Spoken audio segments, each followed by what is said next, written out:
Yan, magiging handyman muna tayo ha. Handy woman.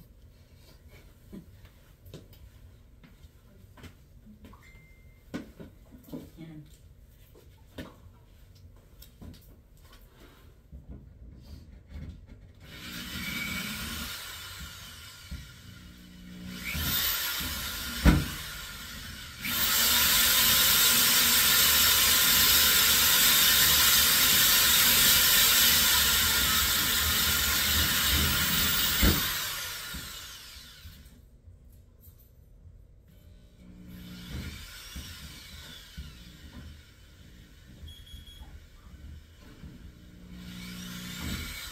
Bakit sinong ano?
Ito naman lagari. Ang bigat. Wow.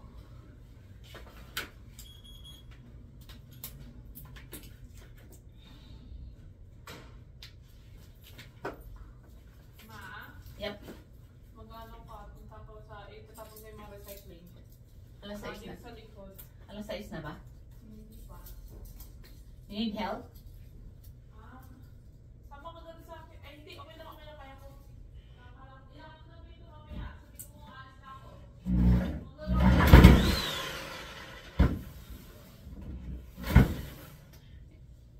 Hindi naman ano to eh.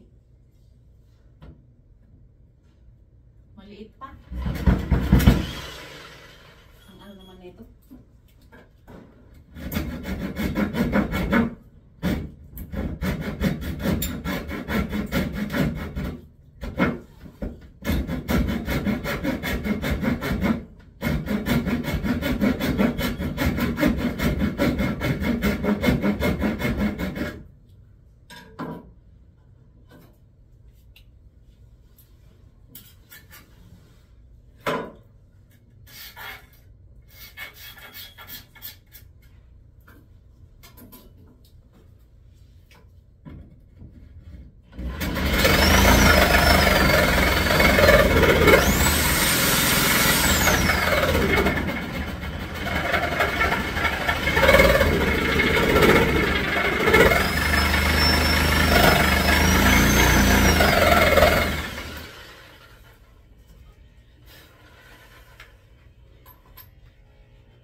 Sarap po bumaril. Ay, nako.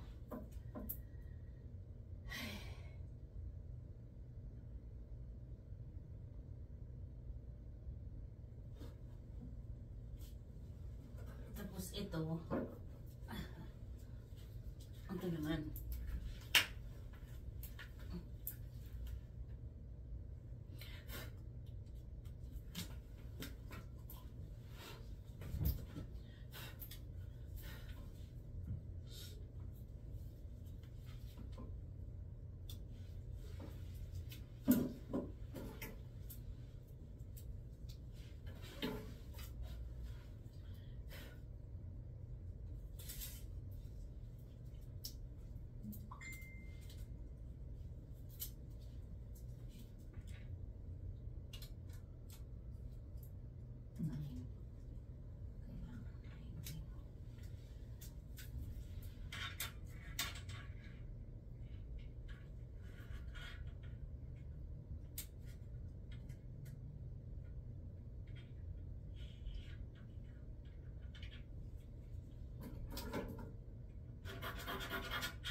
Mick?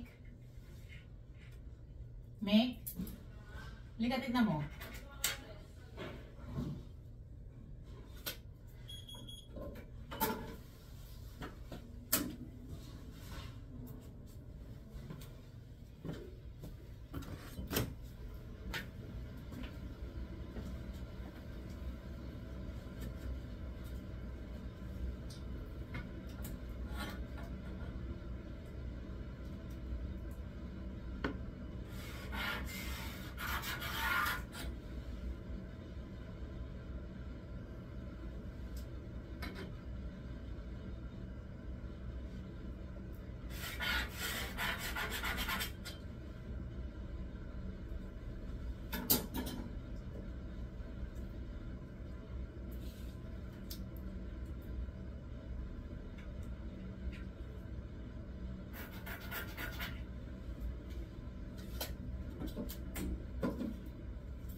Hanggang nilagari mo na?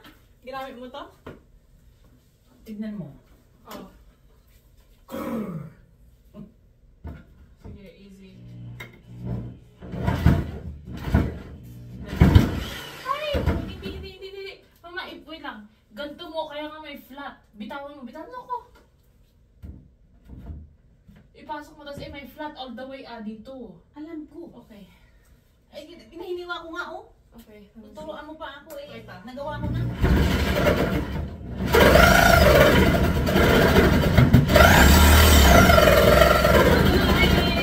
Stop! Ay, sinasabi ko sa'yo, dapat i-flat mo. Bitawan mo nga. Ganyan. Tapos i-push mo down. Ganyan. Try mo.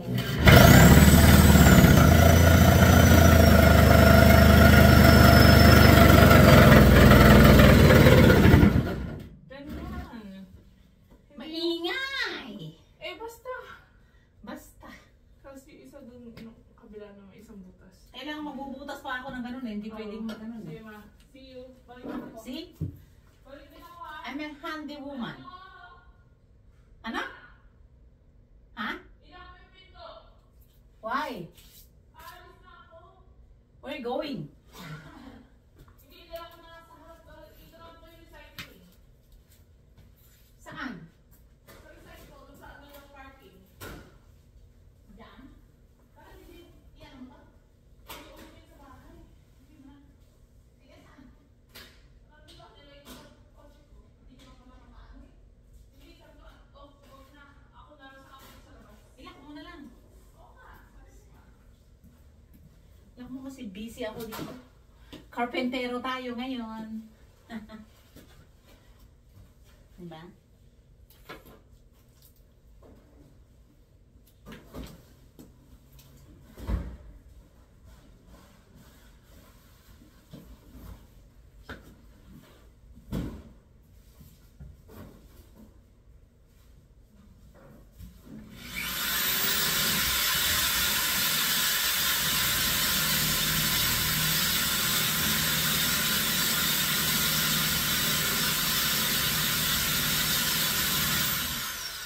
Mick, pag uwi mo dalhin mo yung blue na toolbox yun sa may kwarto namin malapit. Kala ko iuwi mo yung damit mo.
ito para siyang ano, alam mo yung malaking baril. As ito naman, maliit na baril. Diba? Kung kaya ng lalaki, kaya ko rin. Kung sa lalaki ay carpenter, sa babae naman ay ewan. Carpentry? Ewan? Ewan.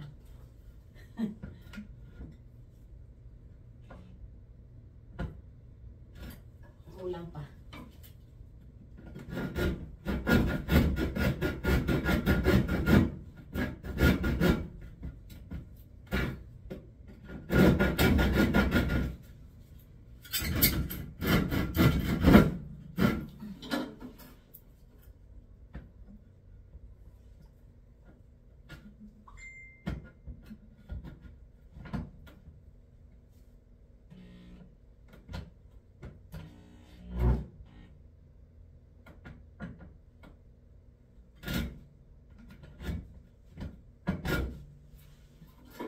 Maliit kasi.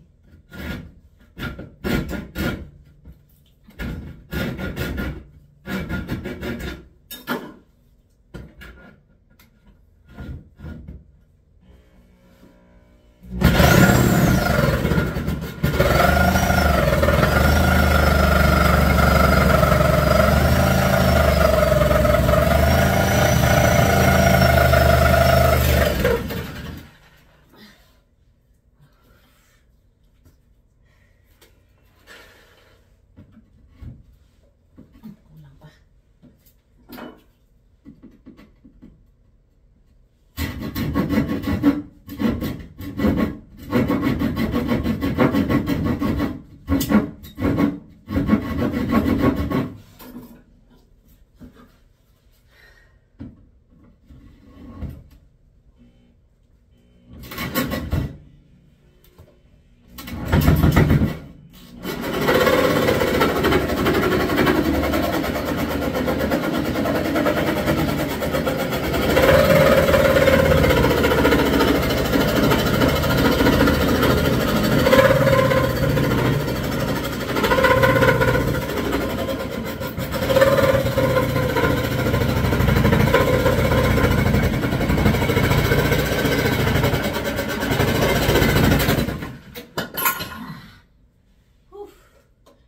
Tapos na.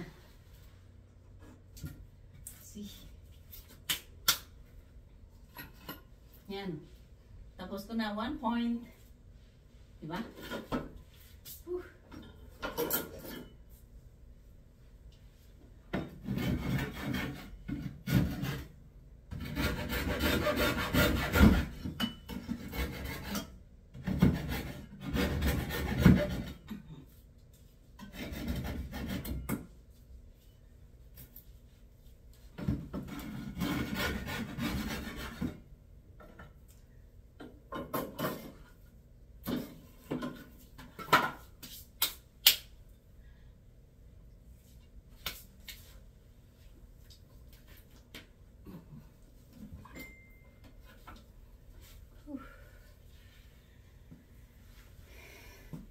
Yan. Diba? Tapos ito naman, malaki, lagari. Ito naman, barena. Kaya ngayon, binutas ko yung ano kasi gumagawa ko ng lababo.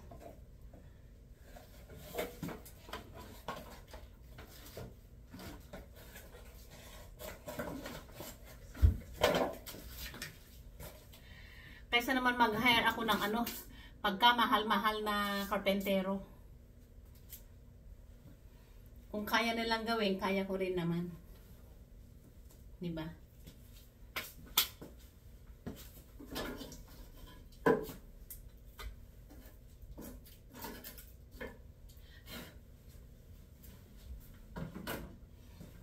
Yung mga ano lagari, yan, kompleto.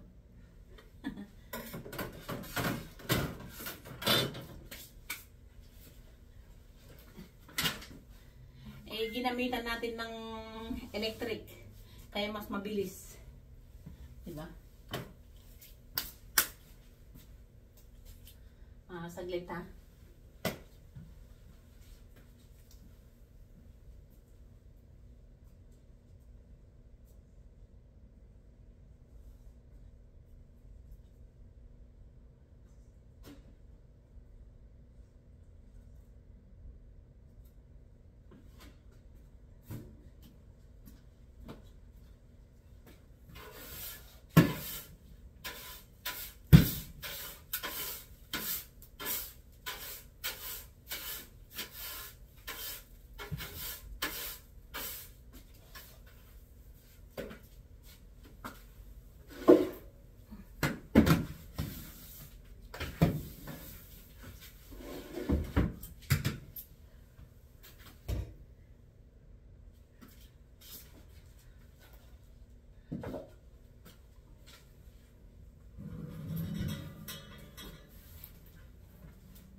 kasi lababo.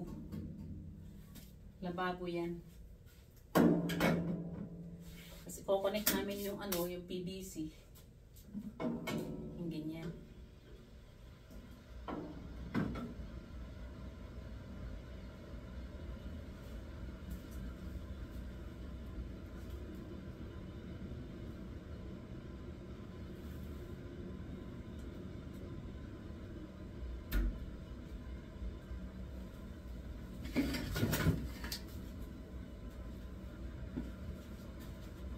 Ito kasi ang purpose para iganon ko doon.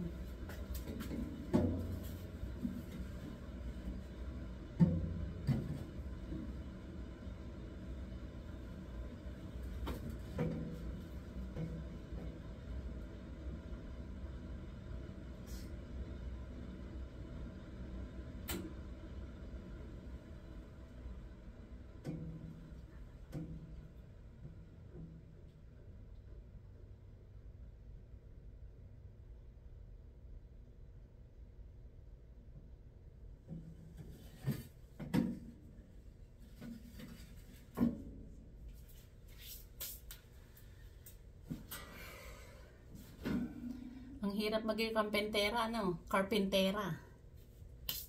Yeah.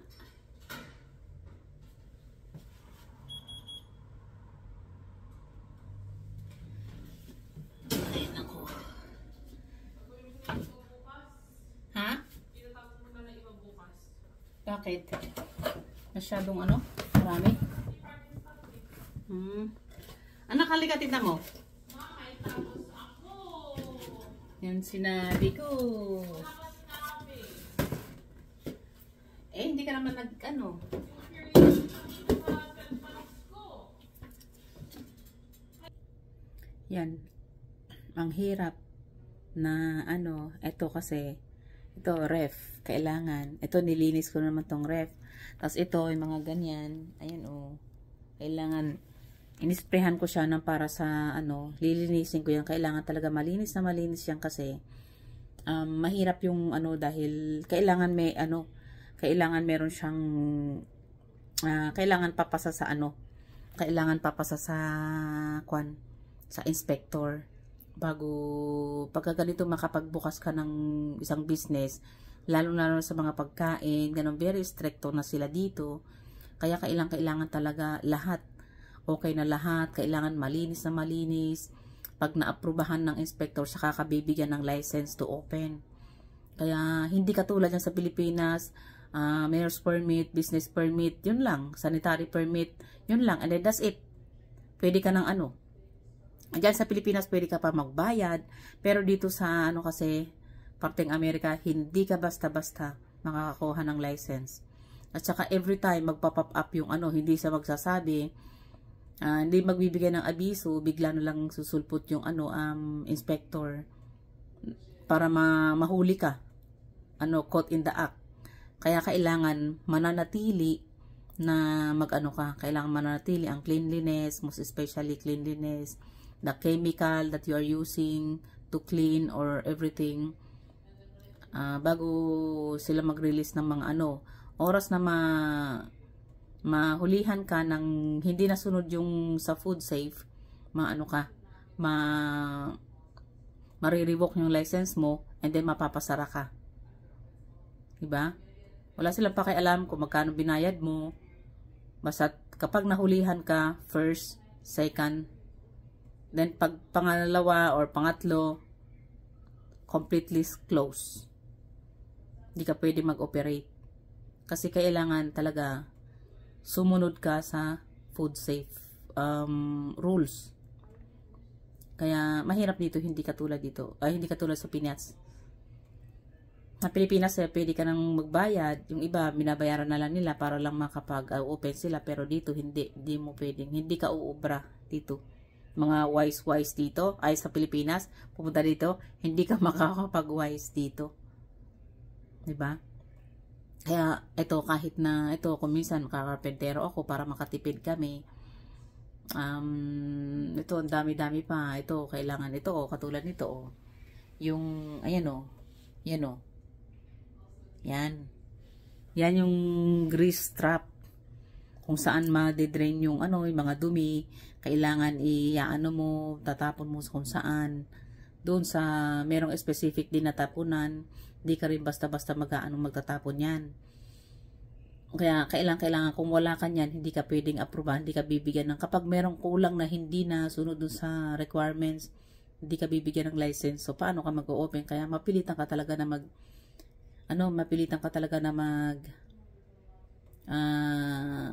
sumunod para maka-open ka kung meron kang gustong open na business dito. Diba? So ito, ginagawa namin lahat ng paraan. Kailangan malinis lahat-lahat. Kailangan bago, basta kailangan malinis lahat bago Tsaka kailangan nasa tamang connections. Gusto dishwasher, kailangan din ng connection. Kailangan may plumber din at napakamahalang plumber. Ano mo ng plumber, magkano per hour ng plumber dito? Ang mahal.